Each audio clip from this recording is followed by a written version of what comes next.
Hi, this is Len Edgerly. Welcome to the Kindle Chronicles.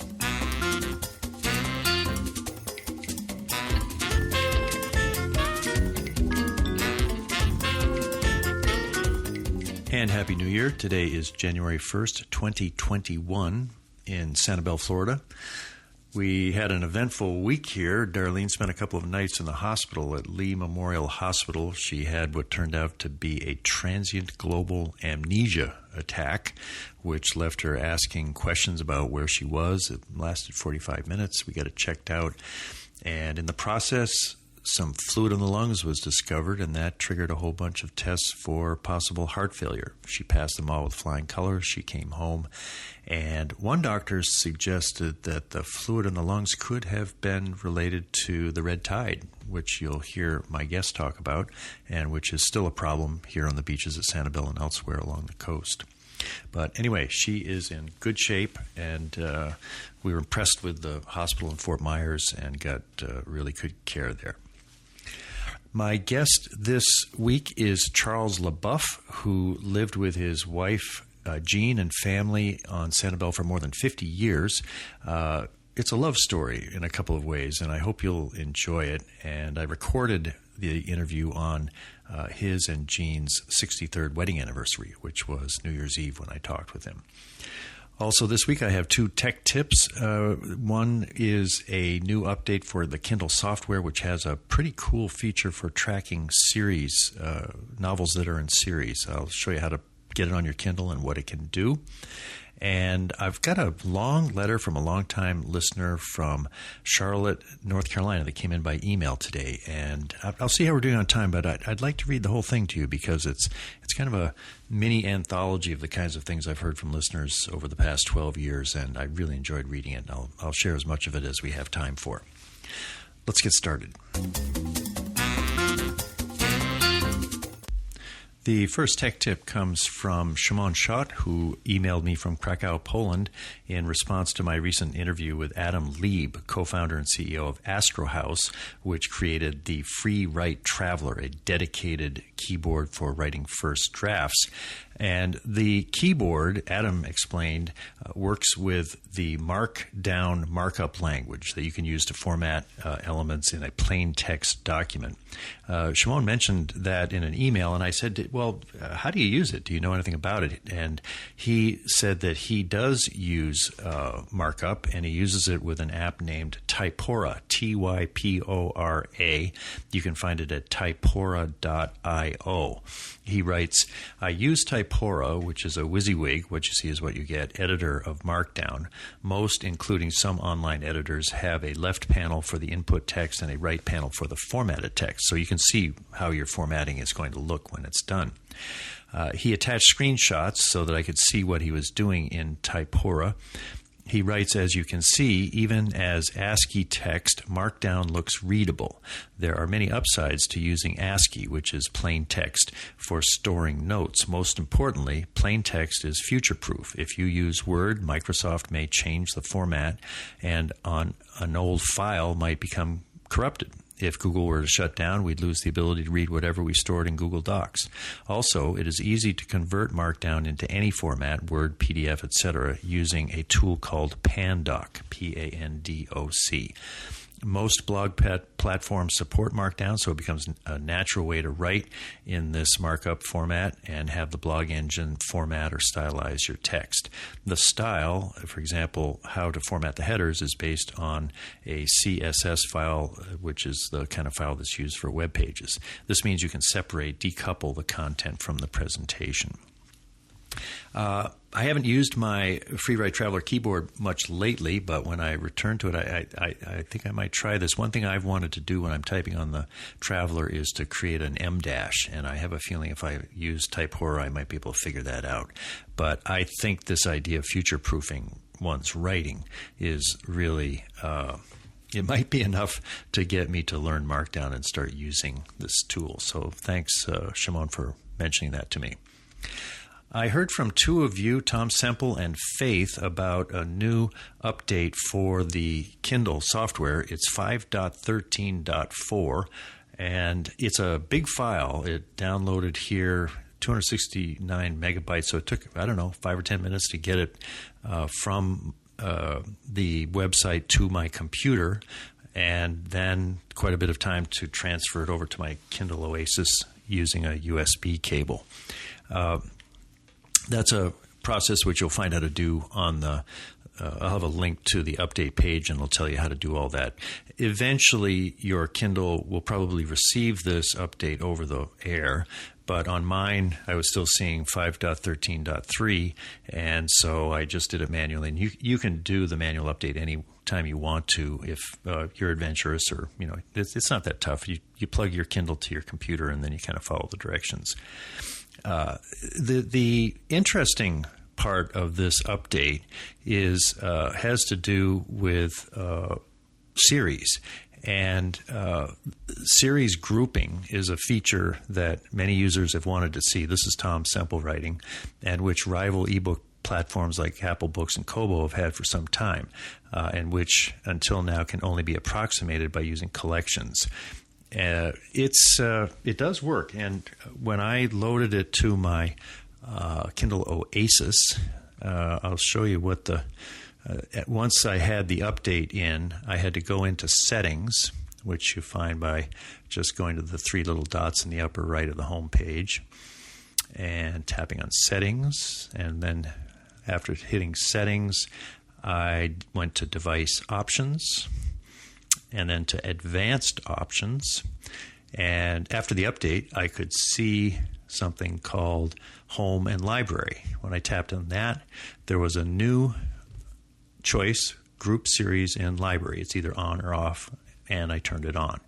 So now that I have this tool for organizing series, I entered the name of an author that I spoke with about 3 weeks ago, Jennifer Schiff, who writes the Sanibel Island Mystery Series. So I enter her name here on my Kindle and do a search. And what comes up is it shows her books that I have, and there's one that has A Shell of a Problem, and it has the number 3 on it. That means I have 3 of that particular series. So if I tap there, I can see the 3 books, A Shell of a Problem, Trouble in Paradise, Shell Shocked. At the bottom, it says you have 3 of 6 items in this series, View Series. This is the really handy part of this, because I know when Darlene does a series, it's a lot of work. I think have I got all the books in this series? I wonder if I'm missing any, and where would I get them?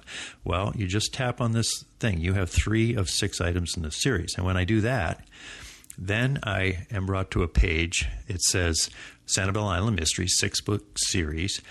And there's a choice to hide books already in your library, but it's taking them down. I can see number 1, number 2, and I can see which ones I don't have.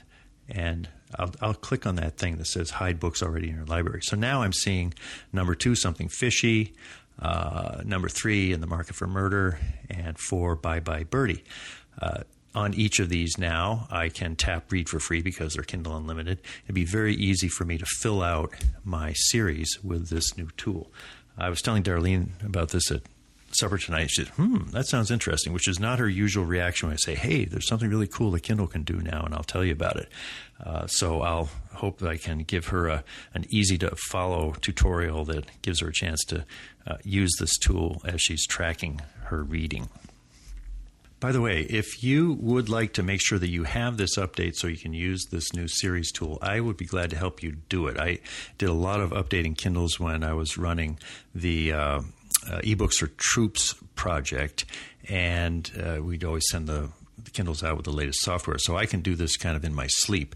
But it's a little tricky. And so you could just send me an email at podchronicles@gmail.com if you'd like. We could connect by Skype, or I could just help you one way or the other to do it. The way you can find out if you might already have this update. And if you've got your Kindle, go to the home screen. You'll see 3 dots on the upper right. That's sort of the settings menu. Then you tap on settings, and then you tap on device options, and then you type on device info. There you'll see some information about your Kindle, and the one you're looking for is firmware version. Mine says Kindle 5.13.4. If yours says 5.13.3, then you can manually update to the new one that has the series tool. And as I said, I'd be glad to help you do that because it's kind of a fun process to update your Kindle all by yourself, and I'd be glad to walk you through it. Time now for the interview.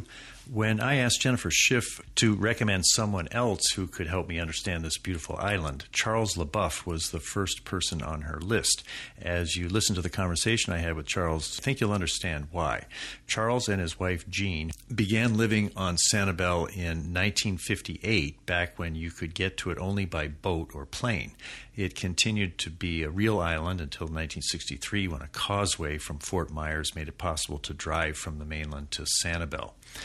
Charles and Jean and their children lived on Sanibel around 50 years, moving to Fort Myers in 2005. During that time, Charles worked for 32 years at the Sanibel National Wildlife Refuge, now named the J.N. Ding Darling National Wildlife Refuge, after a conservationist who did as much as anyone to preserve the island's national treasures. Charles also served on the Sanibel City Council, was president of the Sanibel Captiva Audubon Society, was a founding board member of the Sanibel Captiva Conservation Foundation, and he founded and directed Caretta Research, Inc., a loggerhead turtle conservation project. He has written a number of books that are available as ebooks, including one that I enjoyed reading titled The Sanibel Island Lighthouse, a specialized history of Sanibel Island, Florida, 1513 to 2014. I reached Charles at his home on Fort Myers by phone and Skype.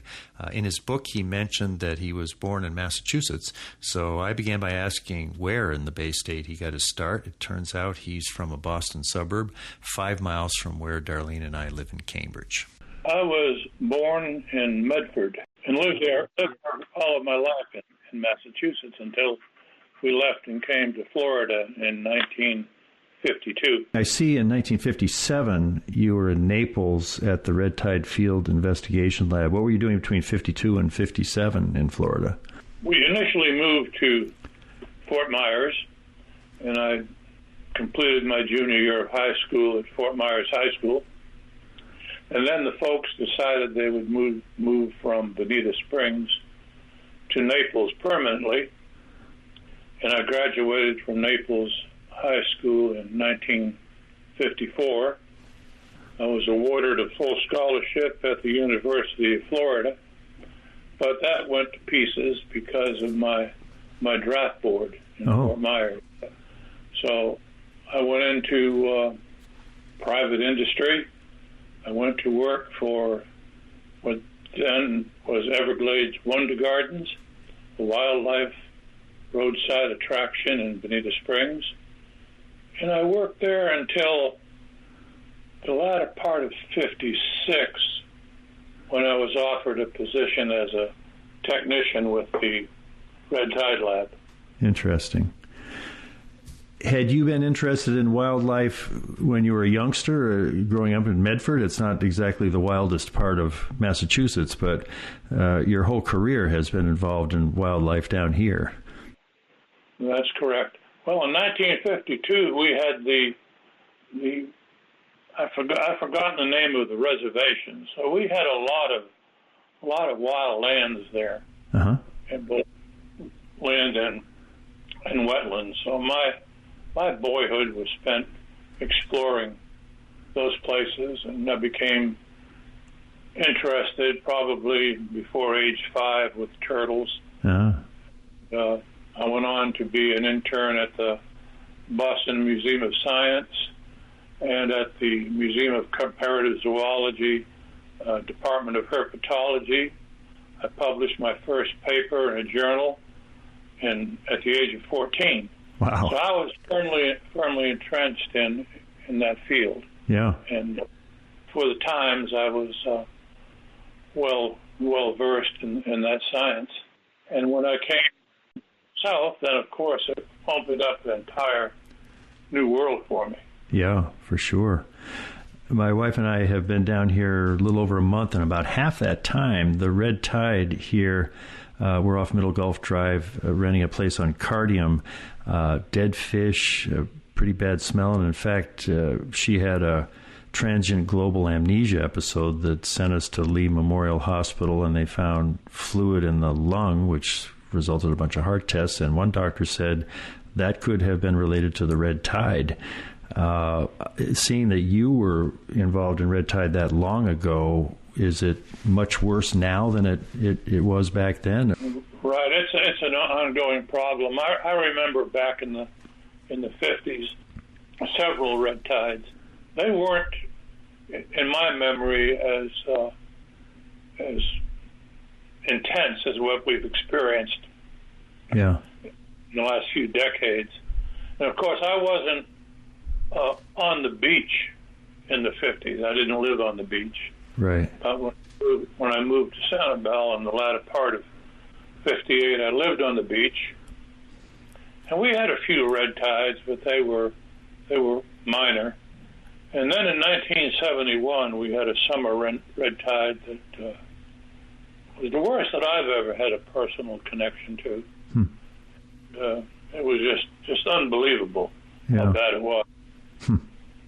Are we likely to be seeing it more and more because of global warming and other aspects of changes in the environment? I think so.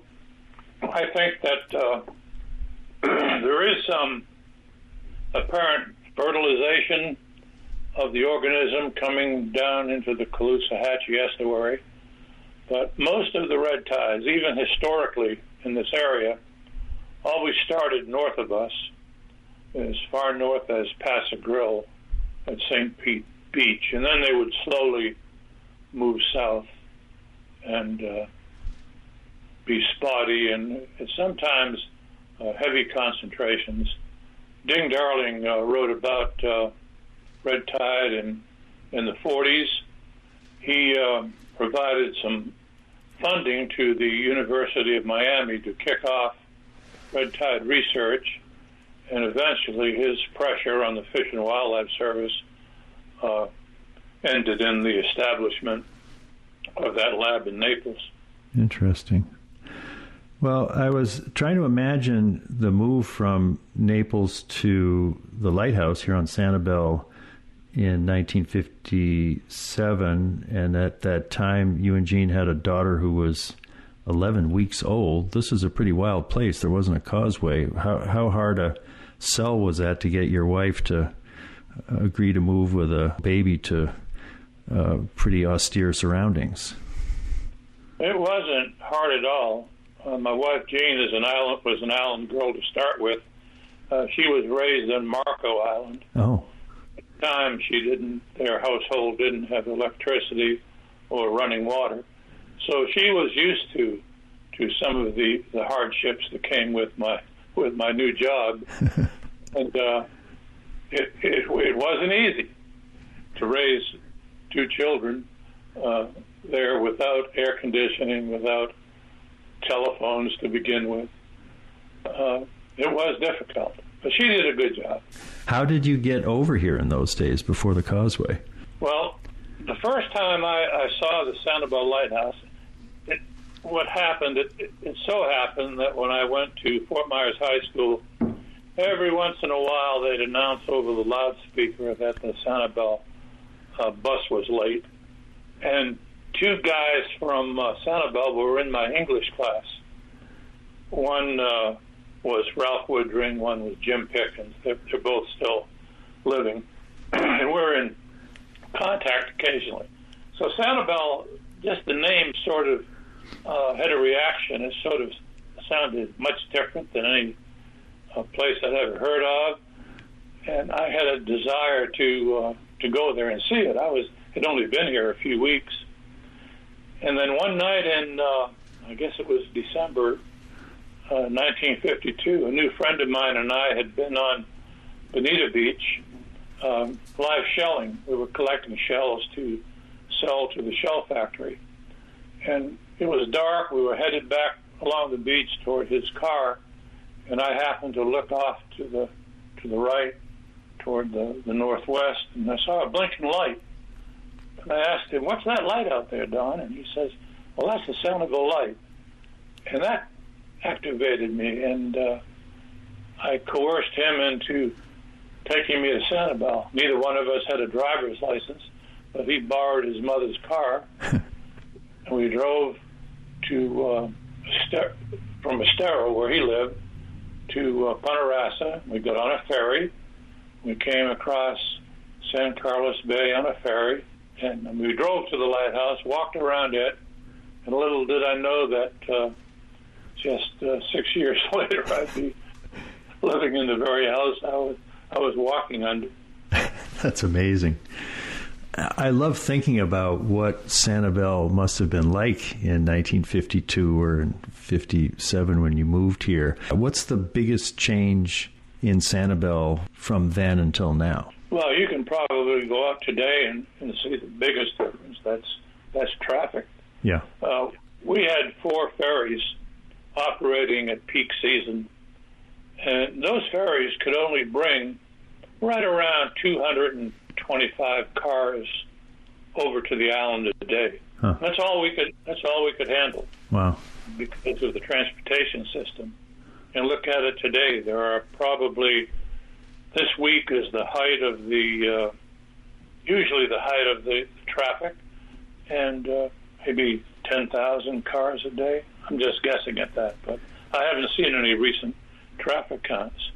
And it's bumper to bumper, gridlock at times. And that's the prime reason why, after living there for 50 years, we decided, when we fully retired, to move in town in Fort Myers. We still have traffic issues here, but we don't have to leave here, only occasionally. So. Yeah. Now, the Sanibel National Wildlife Refuge, that was the job you had when you were living at the Lighthouse. You were the number 2 person at the refuge. It was later renamed after Ding Darling. Was it the same size in 1958 as it is now? No. In 1958, the refuge had a lease agreement with the Coast Guard, so we managed the Lighthouse tract. We had a lease with the state of Florida for about 2,000 acres, where the mangrove parts of the refuge are now located, where the wildlife drive is. And the Fish and Wildlife Service had purchased the 100-acre Bailey tract. And then we had a few small tracts that were under lease too, but that was the boundary of the refuge. Of course, back in those days, both Tommy Wood, the refuge manager, and I had both federal and state law enforcement authority. So we included all of Sanibel to be part of the refuge because it was established in 1945, and then in 1947, a closure order was established that closed all of Sanibel to the hunting, taking of migratory birds. So all of our surveys of birds, mammals, amphibians, and reptiles included all of Sanibel Island. Now, when you go into the refuge now, has it been added to since the 50s? It's been added to. Ding Darling passed away in 1962, and there was an effort, there was a local committee called the J.N. Ding Darling Memorial Committee established with the goal of doing something to acknowledge the important input of Ding Darling to saving the islands and all of his other work nationwide when he was director of the Bureau of Biological Survey and the contributions he made. So that committee requested the Fish and Wildlife Service to rename the refuge in honor of Ding Darling. In 1967, this was accomplished. The refuge was renamed, and that memorial committee became the Sanibel Captiva Conservation Foundation. I see. That still exists. And it acquired some land separately. Yeah, and then after that was done, the Fish and Wildlife Service decided to, they established a proclamation boundary for the then final boundary of the refuge, and that was approved. So they then started to acquire private lands. And we purchased, we condemned, we took dozens of pieces of land and added them to the refuge. And by the end of that acquisition program, the refuge was something like 5,200 acres, I believe. Mm-hmm. But since then, in modern times, with the Ding-Darling Wildlife Society associated with the refuge, the acquisition of land has increased. And I think now their acreage is somewhere around 6,000 acres. I see. How unusual is the refuge nationally? What can you see here that you couldn't see anywhere else, or what innovations or things make this? I mean, it certainly seems special when I bike through it, but I don't know the context of how it fits into the overall wildlife refuge system. Well, originally it was established to provide a habitat for primarily migratory birds, with an emphasis on migratory waterfowl. And the waterfowl populations, the flyway has been somewhat naturally adjusted, perhaps because of climate change or habitat changes along the southwest Florida coast. And the number of birds that utilize the refuge is far different. The number of species is far different than it was in the days that I started. We were primarily a waterfowl refuge, and we managed the land for waterfowl. Later, after about in the 60s, there began to be an approach in the Fish and Wildlife Service for public education, interpretation of the resources. So things changed over time. The refuge has a few rare species that are found on the refuge and on the island within refuge lands. Nothing really spectacular except perhaps the Sanibel rice rat, which is an endemic subspecies of rat that's found only on Sanibel.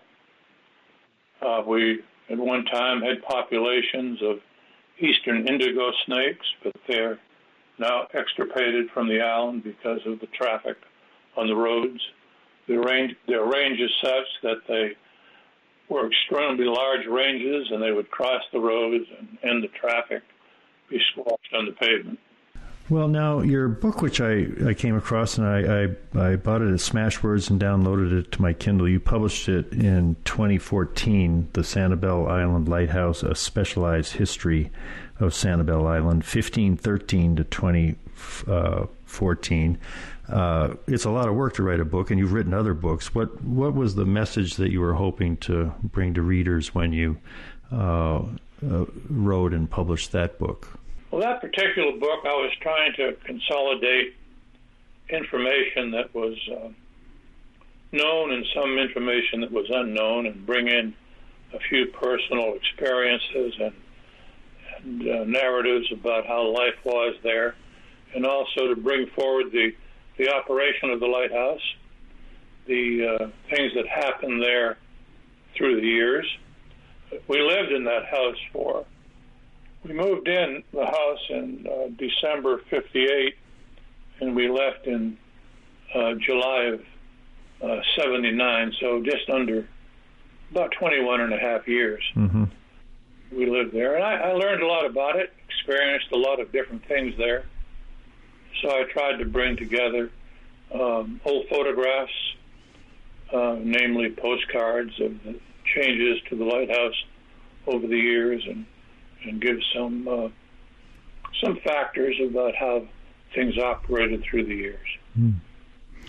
Well, as I read the book, I had an appreciation for the history. It goes back to the 1800s and the various entities that were responsible for it, leading up to the city of Sanibel taking over the management of it in 1982, and then actually purchasing it for $447.70 in 2010. And unbelievable.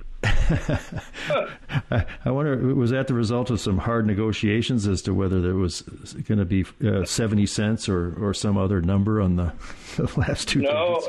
I don't know the exact story on that one, but what happened, the Fish and Wildlife Service moved in the Lighthouse buildings and managed the land beginning in 1949. And then in 1972, there was a decision made that the Lighthouse was not compatible with the objectives of the Refuge. And knowing we would eventually be building a new headquarters on Sanibel Captiva Road, we withdrew, or the service withdrew, the application for the land, and it went back to the Bureau of Land Management. When I knew this was happening, I was actually serving on the city council at the time. And I went to the city manager, and just as a bit of information, I told him what would eventually be coming down, that we would vacate our lease agreement with the Coast Guard. And I didn't want to see some governmental gobbledygook that ended up with some private concern purchasing the Lighthouse area.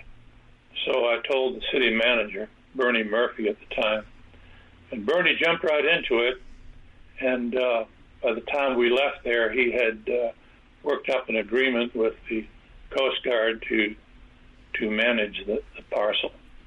And then BLM did throw it up for surplus, but I don't think it was ever let for bids to the public. And it's very nice of whoever worked on that project to get the city to have an opportunity to buy it at that ridiculously low price.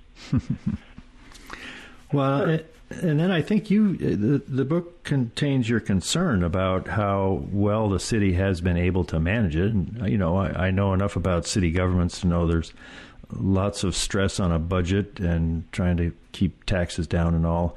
As you look back, would there have been a better path that might have resulted in the Lighthouse being really kept up to date, both in maintenance and making it accessible and attractive to visitors, that some other entity other than the city might have had more success with?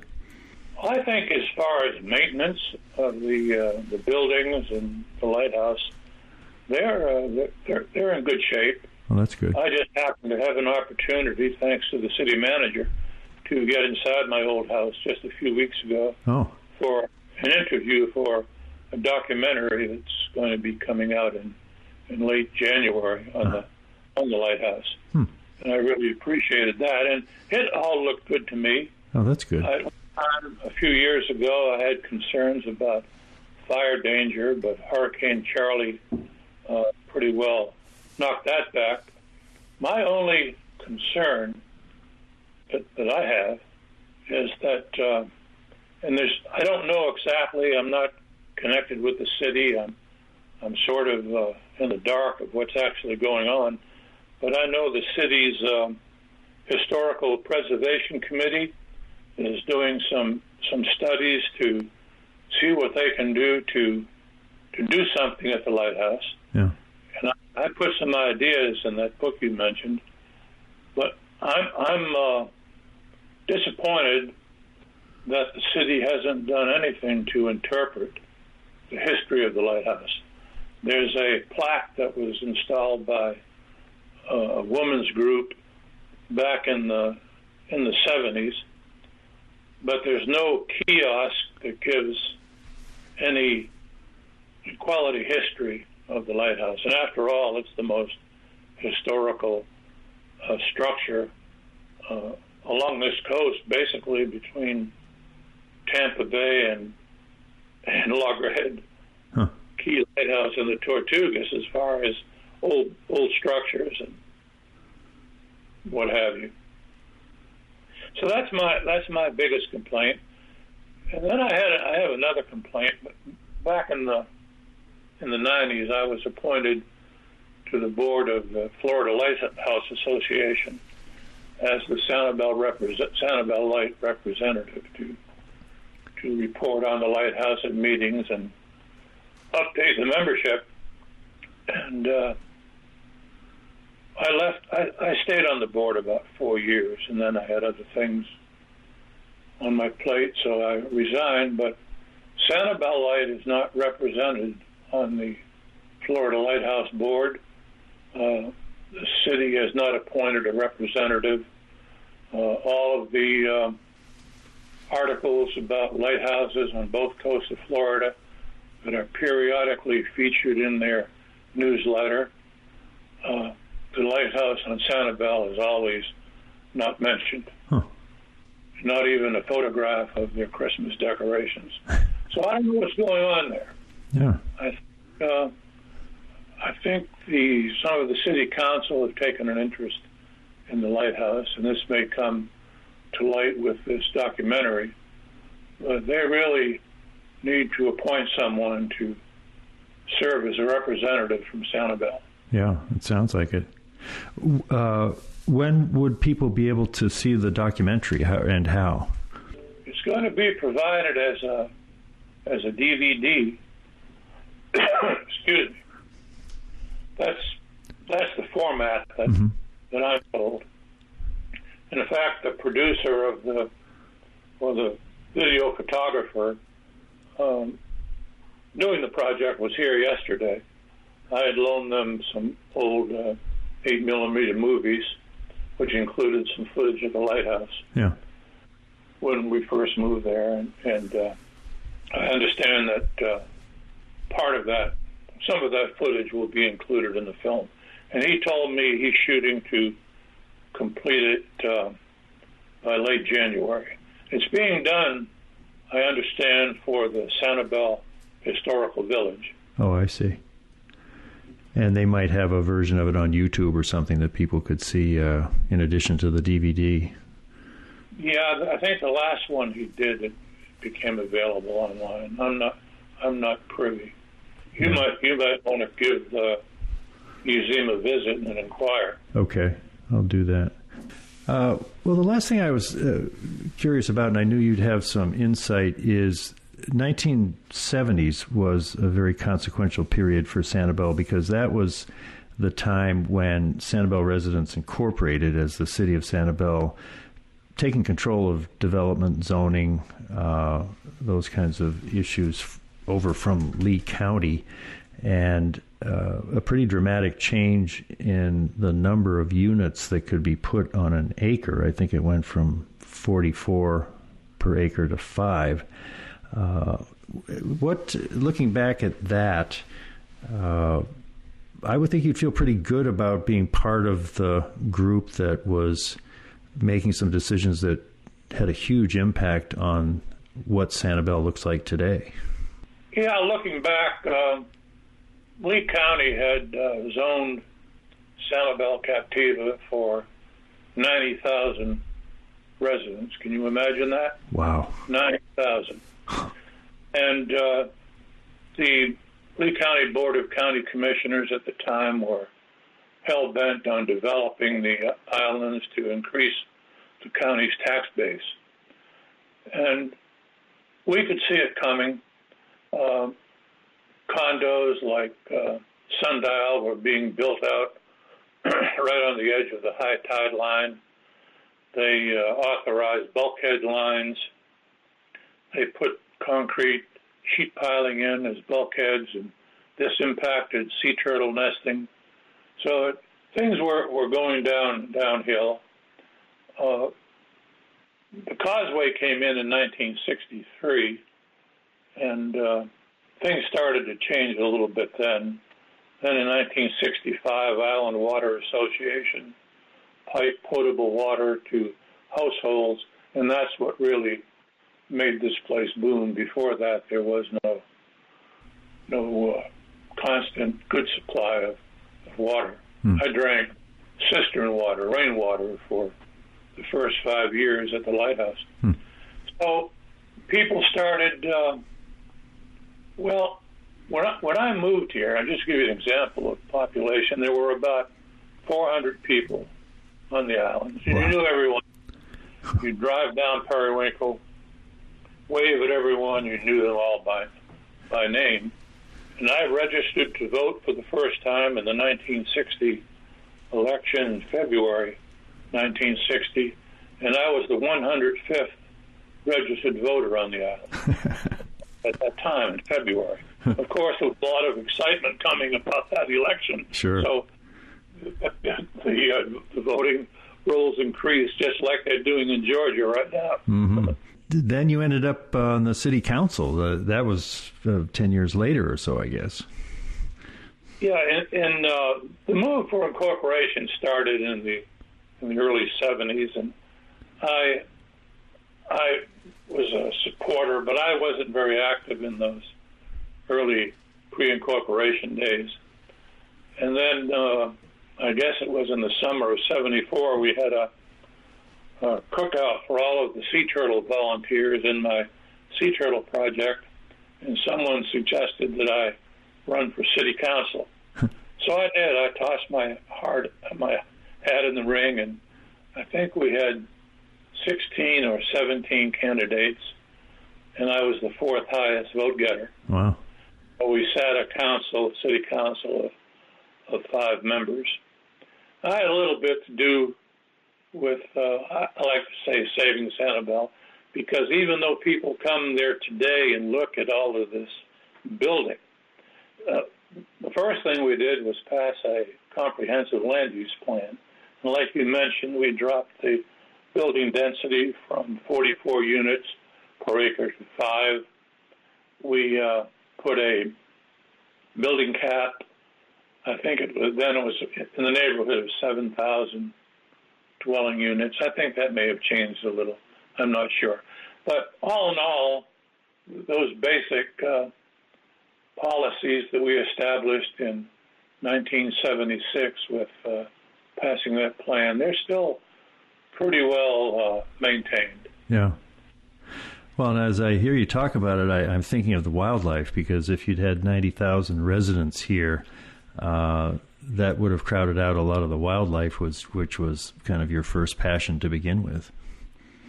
It would have been a matter of time that the county commission would have given in to the big developers. Yeah. And they did, with such people as Hugo Lindgren, who gave them the right-of-way for the causeway,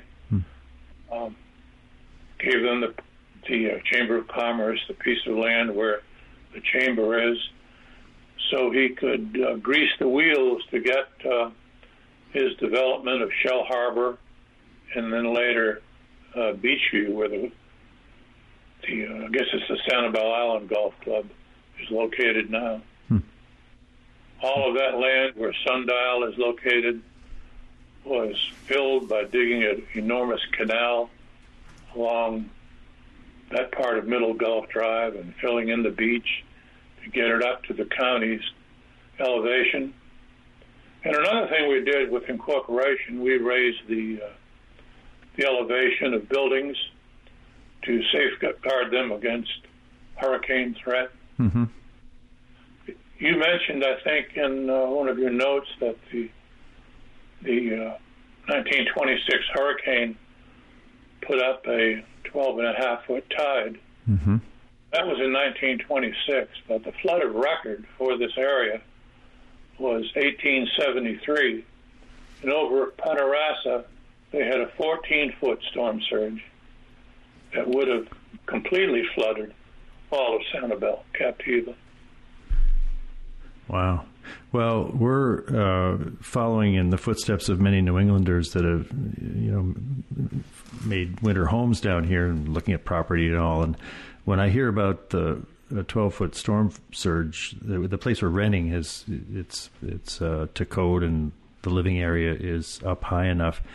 But is there a pretty good chance, with extreme weather becoming increasingly evident, of the island being hit by something like that 1873 hurricane or the 1926 and basically just be devastated to where it would have to kind of start over from scratch? It's either side of a coin, I suppose. You can have very intense hurricanes and have mild hurricanes. And there's always the possibility that we'll have one of those major storms. They're called 500-year storms. That 1873 storm was probably a 500-year storm that put up such a storm surge. And it's just get good insurance and evacuate the island in plenty of time. I don't know where you'll go because the evacuation that we've experienced in the past few hurricanes, it's been a mess. So you just become an islander, and you have to live with the environment and the heavy rains and the summer squalls and cold spells. It was cold a few days ago, and I was over on Sanibel and talking about cold weather, and it was probably in the low 40s. Right. I remember, I think it was December 13th, 1962. We woke up at the Lighthouse. We had an official thermometer in the office in quarters 1, and I believe the temperature was 18 degrees. Wow. And Fahrenheit, and it warmed up to about 22 degrees a little later, but the water in our cistern line was frozen, so I couldn't make coffee that morning. So I bundled up and walked over to the office and walked in the office, and Tommy couldn't make coffee either, so he said, "This is a day of administrative leave. Go on home and go back to bed." But that cold spell killed all of our coconut palms at Lighthouse Point. We had some beautiful coconuts that were planted by the Coast Guard back in the Coast Guard days. Well, I feel like thanking you for all you've done over the years to make this place. There is a lot of traffic, but boy, it is a special place for somebody that visits from up north. And I can appreciate how a sustained commitment to the quality of life here over decades really has had an impact. So it's a great place. I miss it. And every time I come up the road to the toll booth, I look across and see the light tower. It just gives me, all of us in my family, a very special feeling. It's like coming home after a long trip. I still go to Sanibel every Sunday. I visit people that I know, and so I still keep my finger on what's going on, but it's limited when you're a private person. Yeah, exactly. I have been speaking with Charles LeBuff, author of the Sanibel Island Lighthouse. Thanks very much, Charles. You're welcome. I enjoyed it thoroughly.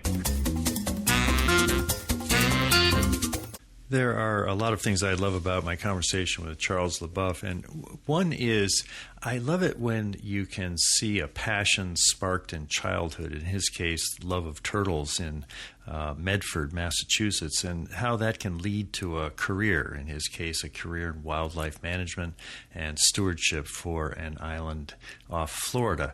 When you see a life like that and you can just see the shape of it and the consistency of it, that excites me. I think that there's something very human and very hopeful when you see the power. Really, it's the power of the passion and the devotion and the commitment times years. You can have some enthusiasm for some things, but people who have a sustained enthusiasm and focus and purpose over decades, 50 years on this island, seeing the population grow from 400 to 7,000 at the high season. That's really how the whole human project kind of moves forward, I think, and I find it very inspiring. The other thing is I felt drawn to Sanibel myself, as Darlene and I and her sister have thought about making kind of a move here, if it's possible, given the selling the place in Denver. And I pretty much trusted. I just said, we came here 3 or 4 times, and there's just something about this place that really appeals to me. And And in talking with Charles, I realized that there's a very similar aspect of Sanibel to St. John in the U.S. Virgin Islands, which is another place where Darlene and Deb and I spent a lot of time. Deb worked at a place called Maho Bay, and we would go visit her, and it was just a spectacular place. 2/3 of St. John is national park. I think it was contributed by the Rockefellers, and 2/3 of Sanibel is conservation land. You take a place and you preserve 2/3 of it for the wildlife, and then you have controls, or the humans come, and the humans are important. You can go too far the other side of the balance between wild places and human population. But I think these two islands have hit a remarkable sweet spot in preserving the natural environment and then making it a place that can attract people as well. As I suspected might happen, I think we are beyond time to read you that letter that I received from Dave Peters. So I'm going to hold that over till next week, and I've got some ideas here. I may go a little deeper into this epistle which he sent me for next week's show. In closing, I want to dedicate this episode to the memory of John M. Jack Kelly, who passed away this week in Casper, Wyoming. Jack was 94, a World War II veteran in the Pacific, an elementary school principal in Casper, and later the city's activist mayor. As mayor, he led a campaign against the local gas company, for which I was the beleaguered spokesman. So we had a kind of a public role, taking shots at each other and engaging in very spirited disagreements about the role of the gas company and gas contracts and things like that. We also ended up sharing membership in a fellowship dedicated to sobriety, and for 35 years he served as my sponsor, and he became a good friend, and he was a model of a life well spent in service to others. I introduced him to the Kindle in later years. We visited by Skype and lately by Echo Show every Tuesday morning at 7. And the last time I spoke with him a week before Tuesday, he was having great difficulty just getting to talk with me, and he said, "Len, I don't think I'm long for this world," and that turned out to be the case. As I let him go, I plan to always keep him close. Rest in peace, Jack, and thank you for introducing me to a life of ever-expanding usefulness and joy, a day at a time. This is Len Edgerly for the Kindle Chronicles in Sanibel, Florida. Have a good day. Thanks for listening.